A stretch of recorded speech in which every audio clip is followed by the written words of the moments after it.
우리가 코로나를 겪으면서 우리가 많은 것을 깨달았고 또 어떤 부분에서는 각자 개인이 반성한 그런 부분들도 참 많이 있습니다.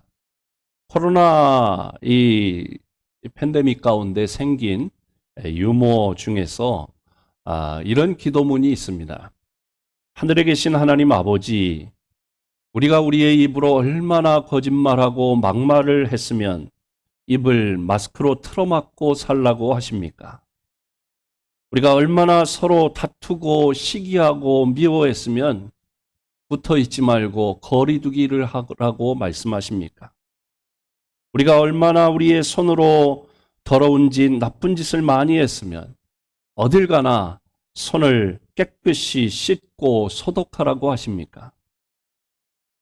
얼마나 우리가 열받고 또 열을 올리며 살았으면 가는 곳마다 체온을 체크하라고 하십니까? 우리가 얼마나 나쁜 짓을 몰래 비밀스럽게 하며 살았기에 가는 곳마다 연락처를 남기라고 하십니까? 하나님, 이제 노여움을 거두시고 자비와 사랑이 넘치는 행복한 세상으로 인도하여 주시옵소서. 믿음의 조상인 아브라함도 항상 평탄한 길만 걸어갔던 것이 아니었습니다. 오늘 본문 말씀은 아브라함이 다시 한번 절망과 낙심 중에 빠져 있다가 하나님의 도우심으로 믿음의 비밀을 깨닫는 내용입니다. 우리도 영적인 눈을 떠서 영광스러운 하나님의 세계를 보고 믿음의 비밀을 깨닫고 살아가는 우리 신일교회 모든 성도들이 되시기를 주님의 이름으로 축복합니다.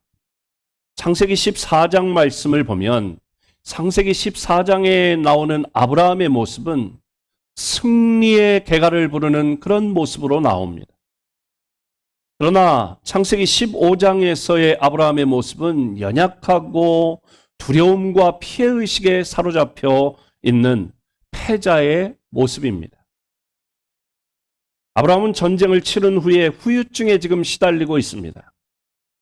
그는 롯 때문에 전쟁에 참가했다가 본의 아니게 많은 원수가 생겼습니다. 그 돌라오멜 동맹군이 언제 전의를 가다듬고 다시 쳐들어올지 모릅니다. 또 그 전쟁에서 아브라함이 승리했는데 사람이 축복을 받거나 일이 잘 되면 언제나 주변에 시기하는 사람들이 있습니다. 그러므로 이 전쟁에서 승리한 뒤에 주변에 있는 왕들이 승리한 아브라함을 시기하고 또 경계의 눈초리로 바라보았을 것입니다. 그가 이런 세상을 바라볼 때에 두려움에 빠질 수밖에 없었던 것입니다.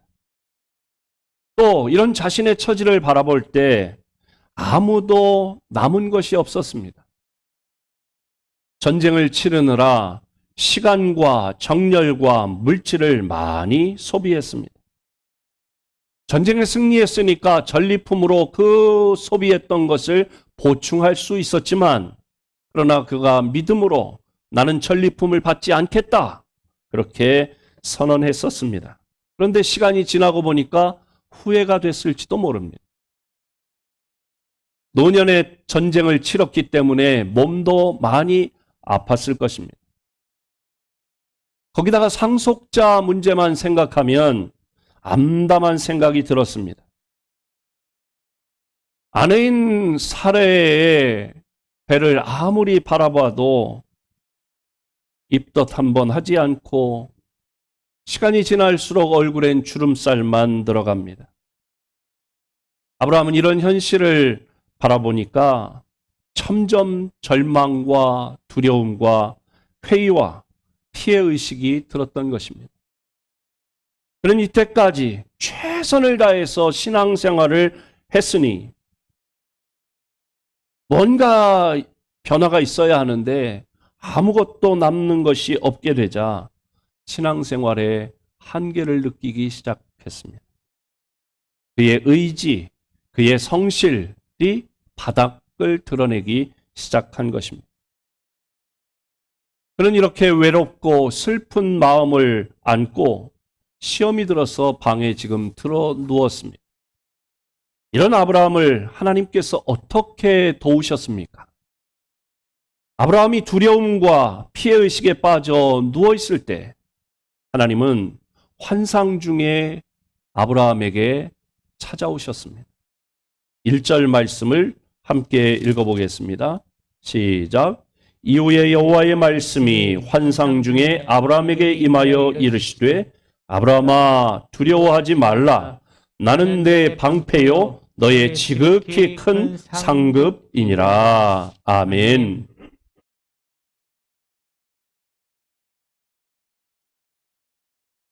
이 1절 말씀은 아브라함이 세상과 자기 자신을 바라보지 말고 하나님을 바라보라고 하는 말씀입니다. 그럼 이렇게 아브라함이 이때 하나님을 바라보아야 하는데 바라보아야 할 하나님은 어떤 분이신가?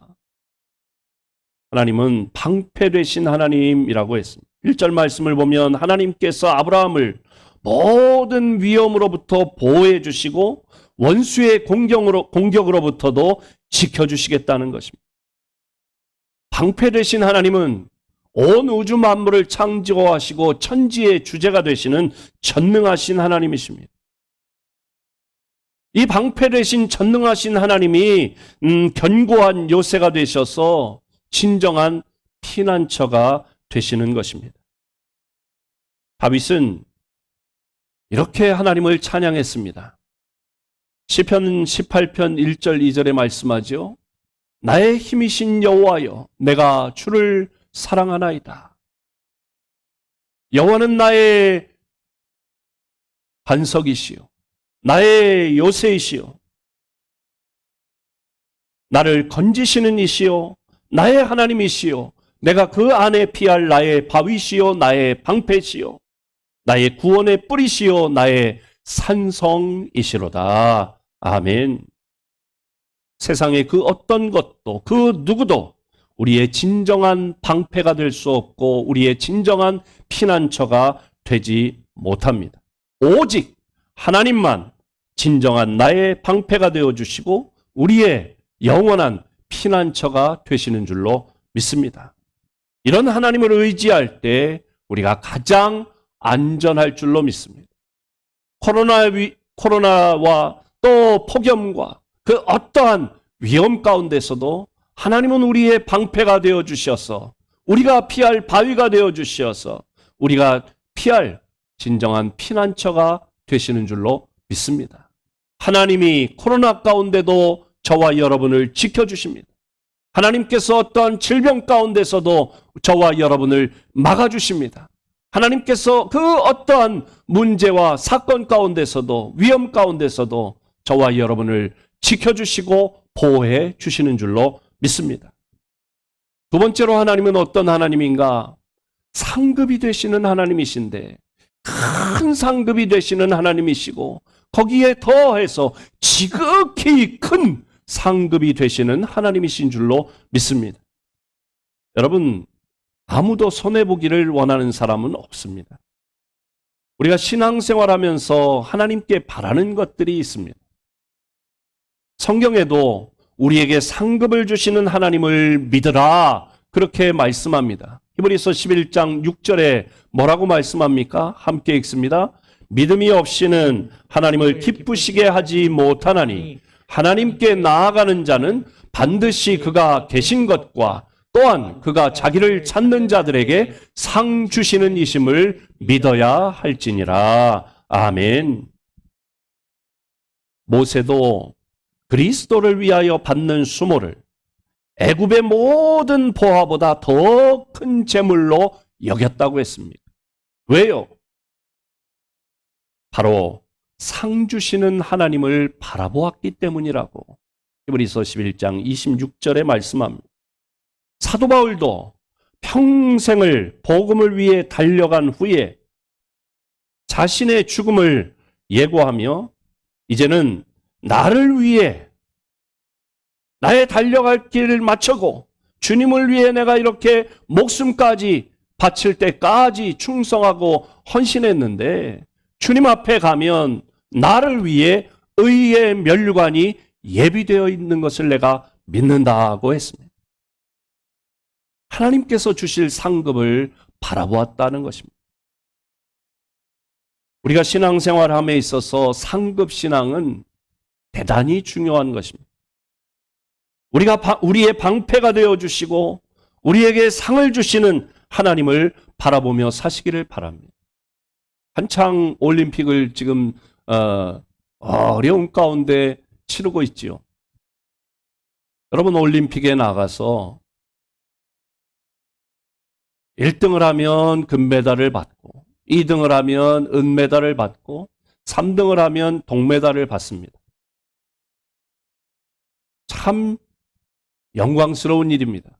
그동안 수고하고 애쓰고 땀 흘리고 훈련한 그 모든 것에 대한 보상이죠. 그러니까 얼마나 참 큰 상이에요. 근데 여러분, 올림픽에 나갔는데 3등 안에 들지 못하면 메달을 받지 못해요. 우리나라 선수들, 이제 출전한 선수들 가운데 금메달을 받고 은메달을 받고 동메달을 받은 선수는 아주 수가 작아요. 극소수입니다. 그러나 3등 안에 들지 못했더라도 어떤 종목에서는 세계 5등을 했다는 거예요. 결선에서. 그러면 상 받지 못했으니까 그 선수는 별 볼 일 없는 선수냐? 그렇지 않아요. 전 세계 모든 사람들 가운데 그 분야에서는 5등이라는 거예요. 대단한 겁니다. 아시아 사람 가운데는 1등이라는 거예요.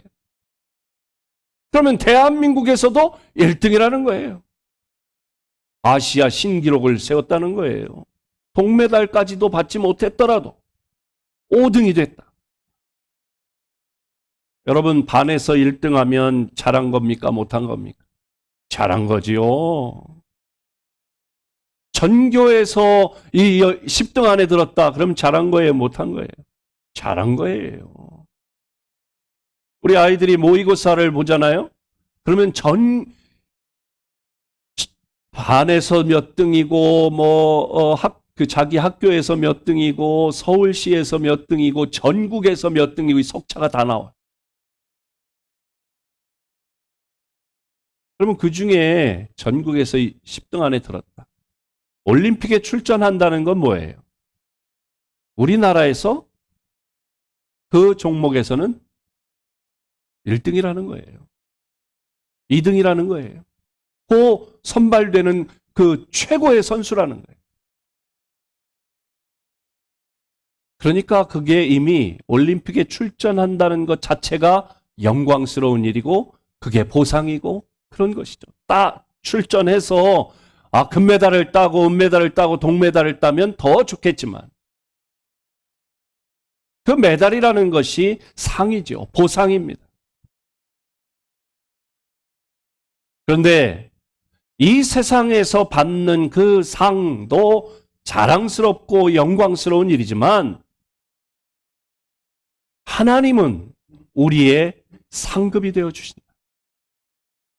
하나님이 우리의 큰 상급이 되어 주시고 세상에서 받는 그 어떤 상보다 그 어떤 보상보다 하나님이 우리에게 있어서 지극히 큰 상급이 되시는 줄로 믿습니다. 우리의 상급이 되시는 하나님을 바라보며 살아가는 우리 신일교회 모든 성도들이 되시기를 주님의 이름으로 축복합니다. 하나님이 상급이 되어주신다고 말씀하니까 아브라함이 어떻게 반응했습니까? 2절 말씀을 함께 읽어봅니다. 시작. 아브라함이 이르되 주 여호와여 무엇을 내게 주시려 하나이까? 나는 자식이 없사오니 나의 상속자는 이 다메섹 사람 엘리에셀이니이다. 아멘. 아브라함이 어떻게 반응하냐? 내가 너의 방패가 되고 너의 지극히 큰 상급이 된다. 그러니까 아브라함이 뭐라고 해요? 주 여호와여 내게 무엇을 주시려고 합니까? 나는 자식이 없사오니 나의 상속자는 이 다메섹 사람 엘리에셀이니이다. 제가 자식이 없어 상속자가 없는 것을 잘 아시면서 왜 이때까지 상속자를 안 주시는 것입니까? 정 그러시다면 저도 다 계획이 있어요. 나의 상속자는 이 다메섹 엘리에셀로 정해야 되겠습니다. 아브라함은 참다 못해 하나님께 불평을 늘어놓습니다. 이걸 보면 지금 아브라함이 시험에 들어있는 진짜 이유를 알 수 있습니다. 가장 심각하고 중요한 것은 자식 문제였을 것입니다. 70이 넘도록 딸 자식 하나 없는 아브라함이 여기까지 올 수 있었던 것은 자식을 많이 주어서 큰 민족을 이루어 주시겠다고 하는 하나님의 약속 때문이었습니다. 그래서 고향도 떠났고 객지에서 고생하고 또 물질 문제 때문에 아내의 살해마저 이룰 수 있었고 조카 롯을 구해내기 위해서 목숨마저 던지며 지금까지 이렇게 왔습니다. 이 모든 역경을 참아내고 양보하며 신앙인으로 헌신하며 살아온 것은 하나님께 잘 보여서 자식 문제를 해결해 보려고 하는 그 하나의 열망 때문이었던 것입니다. 그런데 하나님을 믿고 따른 지 신앙생활 시작한 지 10년이 지나도 자식 문제는 해결될 기미도 보이지 않았습니다. 그래서 하나님이 나는 너의 상급이 되어 주겠다고 하자 하나님 저에게 무슨 상을 주시려고요? 이제 그만 좀 하세요. 더 이상 질질 끌려다니지 않을 거예요. 그러고 싶지 않아요. 나도 나름대로 다 생각이 있어요. 그렇게 지금 말하는 겁니다. 우리들도 지금 이런 아브라함과 비슷한 그런 모습들이 우리 가운데 있지요. 하나님을 만나고 너무 좋았습니다. 내가 왜 진작 하나님을 몰랐던가? 좀 더 일찍 하나님을 알았더라면 하는 생각을 합니다. 구원받은 감격과 천국에 대한 소망이 생기니까 삶의 희망도 생깁니다.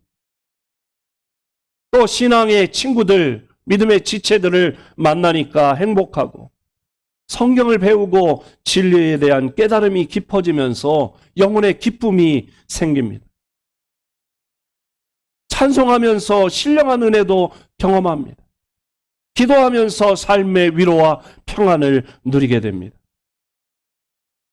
세상에서는 돈 받고 일하는데 교회에서는 헌금하며 봉사하고 몸으로 헌신하는데도 오히려 감사가 넘치게 됩니다. 그리고 예수 믿고 나면 금방 부자가 될 것 같고 금방 내 문제가 해결될 것 같고 하나님이 모든 것을 다 응답해 주시고 다 역사해 주실 것 같습니다. 그래서 문제는 하나님께 맡기고 나는 오직 하나님을 위해 일만 하리라. 그러면 하나님이 내 문제는 다 해결해 주시겠지 하는 확신이 듭니다. 롯을 구하기 위해 백발을 휘날리며 전쟁에 참여했던 아브라함처럼 시간과 물질과 몸을 아끼지 않고 교회를 위해서 헌신하고 주님을 위해서 봉사합니다. 그렇게 교회 생활, 신앙 생활을 해왔는데 그런데 어느 날 현실을 바라보니까 아무것도 해결된 것이 없어요. 주위를 돌아보니까 원수들만 많이 생겼어요. 물질도 바닥났고 사업도 엉망이고 자식이 조항진 것도 하나도 없고 여전히 나는 어렵고 현실은 막막합니다. 자그마치 10년입니다. 하나님을 믿고 따른 지 10년이 다 지났습니다. 정말 하나님께 미쳐서 여기까지 어떻게 온 줄도 모르고 왔던 것입니다. 그런데 돌아보니 남는 것이 없어요. 지금 아브라함의 심정이 바로 그 심정입니다. 그래서 이제 하나님 믿고 기다리지 않고 내 방법대로 하겠다는 거예요. 집에 있는 종들 가운데 똘똘하게 생긴 총기가 있는 엘리에셀이라고 하는 아이 하나를 봐뒀는데 이 아이를 양아들 삼아서 가문을 이어가겠다는 것입니다. 시험이 들어도 단단히 들어있는 아브라함을 하나님이 어떻게 도우십니까? 하나님은 좁고 어두운 방에 시험 들어서 누워있는 아브라함을 이끌고 밖으로 나가셨습니다. 아브라함이 하나님의 말씀으로 깨닫지 못하자 시청각 교육을 시키시는 것입니다. 5절 말씀을 함께 읽어보겠습니다. 시작. 그를 이끌고 밖으로 나가 이르시되 하늘을 우러러 뭇별을 셀 수 있나 보라. 또 그에게 이르시되 내 자손이 이와 같으리라. 아멘. 하나님은 먼저 아브라함이 현실 속에 갇혀있는 시야를 열어 위로 광대한 하늘을 바라보기를 원하셨습니다. 끝없이 펼쳐지는 광활한 우주와 그 속에서 반짝이는 수많은 별들을 지으신 하나님을 바라보라는 것입니다. 눈을 들어 하늘을 보고 별을 셀 수 있나 봐라. 별을 세봐라. 그 이야기는 그 별들을 지으시고 우주를 창조하신 하나님을 바라보라는 것입니다.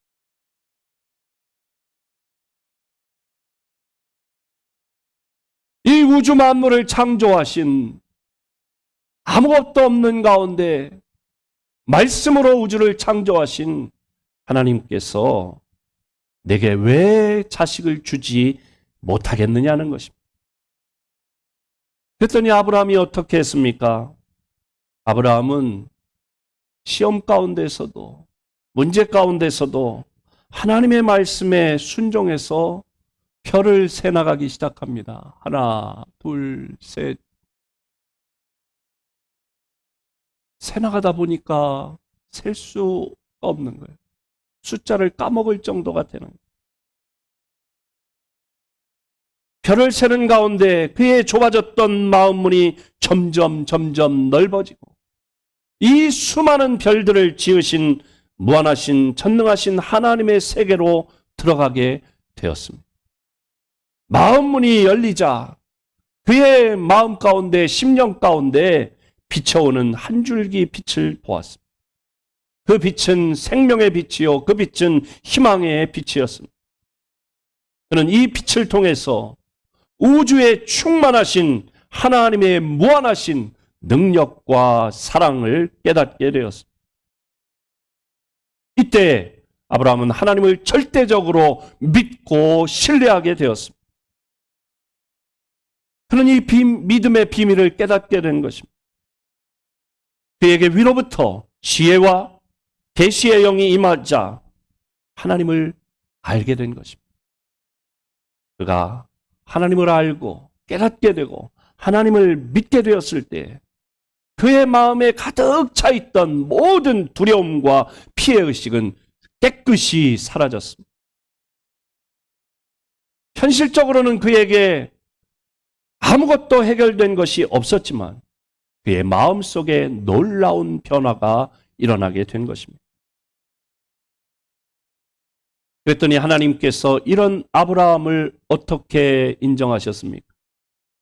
6절 말씀을 함께 읽어봅니다. 시작. 아브라함이 여호와를 믿으니 여호와께서 이를 그의 의로 여기시고 아멘. 하나님께서 아브라함에게 원하시는 것이 무엇입니까? 믿음입니다. 바로 이 믿음이었습니다. 여러분 성경을 읽어보시면 아브라함이 많은 일을 하거나 많은 업적을 세우지 않았어요.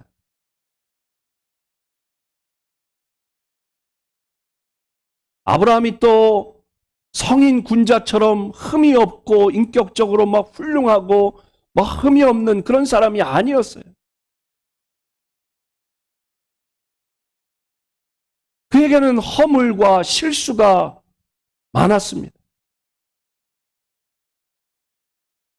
예쁜 마누라와 다른 도시에 갔는데 자기 예쁜 마누라를 빼앗기 위해서 자기를 죽이지 않을까 두려워서, 여보, 사람들이 나를 누구라고 물어보면 신랑이라고 그러지 말고 오라버니라 그래, 오빠라 그래. 아, 왜요? 아, 그러라면 그래. 좋은 신문 있어가지고 나 죽을지 모르니까 그러면 그렇게 해라. 그렇게 얘기는 안 하고, 그러라면 그렇게 하라고. 그렇게 모자란 사람이에요.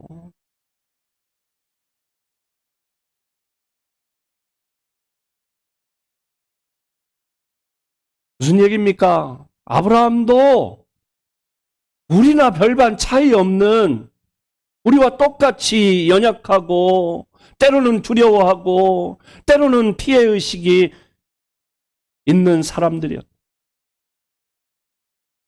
그가 한 행위로 치자면 그는 하나님 앞에 아무런 것도 내세울 것도 없고 자랑할 것도 없는 사람이었다.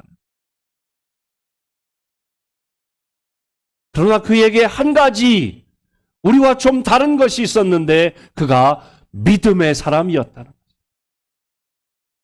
하나님이 그 믿음을 보시고 그를 인정하셨다. 그의 째째한 모습, 치사한 모습, 이런 걸 보시고 넌 아니야 라고 하신 것이 아니라 그의 믿음을 보시고 네가 좀 흠이 있고 네가 좀 실수를 했더라도 내가 너에게 복을 주고 너를 복의 근원을 삼고 세상 모든 사람이 너를 통해 복을 받게 해주겠다. 내가 너의 방패가 되어주겠다. 내가 너의 지극히 큰 상급이 되어주겠다. 그렇게 약속하셨던 것입니다. 아브라함은 믿음으로 하나님과의 바른 관계를 맺었고, 믿음으로 하나님과 동행했고, 믿음으로 하나님을 기쁘시게 해드렸습니다. 아브라함은 절망과 좌절의 때에 이 비밀을 깨닫고 믿음의 뿌리를 내리게 되었습니다. 인간적으로 절망의 때는 오히려 믿음을 배울 수 있는 희망의 때인 줄로 믿습니다. 그 어둡고 좁은 그 절망의 방에 갇혀 있지 말고 밖으로 나가 하늘을 바라보고 별을 세어보, 그 별들을 지으신 하나님을 바라보아야 할 줄로 믿습니다. 내가 너의 방패가 되고 내가 너의 지극히 큰 상급이 될 것이다. 약속하신 그 말씀을 믿음으로 아브라함처럼 하나님께 인정받고 아브라함처럼 하나님의 복을 받고 아브라함처럼 복의 근원이 되어 주변의 모든 사람들에게 복을 나누어 주며 살아가는 우리 신일교회 모든 성도들이 되시기를 주님의 이름으로 축복합니다. 코로나 가운데, 무더위 가운데, 그 어떤 어려움 가운데서도 좌절하고 낙심하고 주저앉지 말고 믿음의 눈을 열어 하나님을 바라보고 나의 방패가 되어주시는 하나님, 나의 지극히 큰 상급이 되어주시는 하나님을 바라보고 믿음으로 아브라함의 복을 받아 누리는 우리 신일교회 모든 성도들이 되시기를 주님의 이름으로 축원합니다. 하나님 감사합니다. 오늘 하나님의 귀한 말씀을 주시니 감사합니다. 지금 코로나가 끝이 보이지 않고 우리의 현실의 삶도 많이 힘이 듭니다. 그러나 이때 눈을 들어 하늘을 바라보고 하나님을 바라보고 온 우주의 별들을 창조하신 하나님을 바라보게 하여 주시고 하나님께서 약속하신 축복을 이루어 주실 것을 믿는 믿음을 허락하여 주옵소서.